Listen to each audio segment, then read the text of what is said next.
Mobile চার্জে রেখে চালালে কী সমস্যা হতে পারে সেই বিষয়ে সংক্ষেপে কিছু আলোচনা করা হবে। ভিডিওটি না টেনে ধৈর্য ধরে সময় নিয়ে দেখতে থাকুন।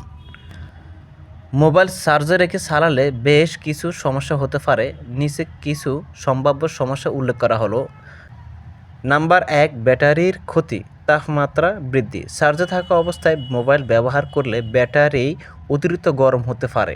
এটি ব্যাটারির জীবনকাল কমিয়ে দিতে পারে। ব্যাটারির ক্ষমতা কমে যাওয়া, অতিরিক্ত তাপমাত্রা এবং চার্জিং সাইকেল বৃদ্ধির কারণে ব্যাটারির ক্ষমতা ধীরে ধীরে কমে যেতে পারে। নাম্বার 2, ডিভাইসের কর্মক্ষমতা হ্রাস, স্লো পারফরম্যান্স। চার্জার থাকা অবস্থায় মোবাইল ব্যবহার করলে ডিভাইসের প্রসেসিং স্পিড কমে যেতে পারে, ফলে ডিভাইস স্লো হয়ে যেতে পারে। ক্র্যাশ, অতিরিক্ত তাপমাত্রা এবং চাপের কারণে অ্যাপ্লিকেশনগুলি ক্র্যাশ করতে পারে না বা ঠিকমতো কাজও করতে পারে না। নাম্বার 3, সুরক্ষা ঝুঁকি, বিস্ফোরণের ঝুঁকি। যদিও এটি বিরল, তবে অতিরিক্ত গরম হওয়ার কারণে ব্যাটারি ফুলে যেতে পারে বা এমনকি বিস্ফোরণও হতে পারে। শর্ট সার্কিট, চার্জার থাকা অবস্থায় মোবাইল ব্যবহার করলে শর্ট সার্কিটের ঝুঁকি বেড়ে যায়, যা ডিভাইসের ক্ষতি করতে পারে। নাম্বার 4, চার্জিং স্পিড কমে যাওয়া, ধীর গতিতে চার্জ।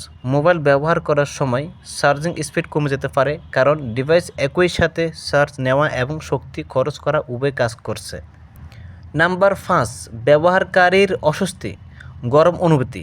ডিভাইস গরম হয়ে গেলে ব্যবহারকারীর হাতে অস্বস্তি হতে পারে।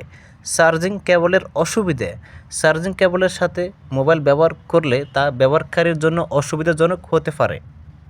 সমস্যার সমাধান, চার্জিং শেষ করে ব্যবহার করুন। চার্জিং সম্পূর্ণ হলে মোবাইল ব্যবহার করা উচিত। কম তাপমাত্রায় রাখুন, চার্জিং করার সময় মোবাইলটি ঠান্ডা জায়গায় রাখুন এবং অতিরিক্ত ব্যবহার এড়িয়ে চলুন। অরিজিনাল চার্জার ব্যবহার করুন, নিম্নমানের চার্জার ব্যবহার এড়িয়ে চলুন, কারণ এটি ডিভাইসের ক্ষতি করতে পারে। এই সমস্যাগুলো এড়াতে চার্জিং করার সময় মোবাইল ব্যবহার না করাই ভালো। প্রিয় দর্শক, ভিডিওটি কেমন লাগছে জানাবেন। যদি ভিডিওটি ভালো লাগে লাইক, কমেন্ট এবং শেয়ার করতে বলবেন না। আর আপনি যদি আমাদের এই চ্যানেলের নতুন দর্শক হয়ে থাকেন তাহলে চ্যানেলটি সাবস্ক্রাইব করে দিন এবং পাশে থাকা বেল আইকনটি অল করে দিন পরবর্তী যে কোনো ভিডিওর নোটিফিকেশন পাওয়ার জন্য।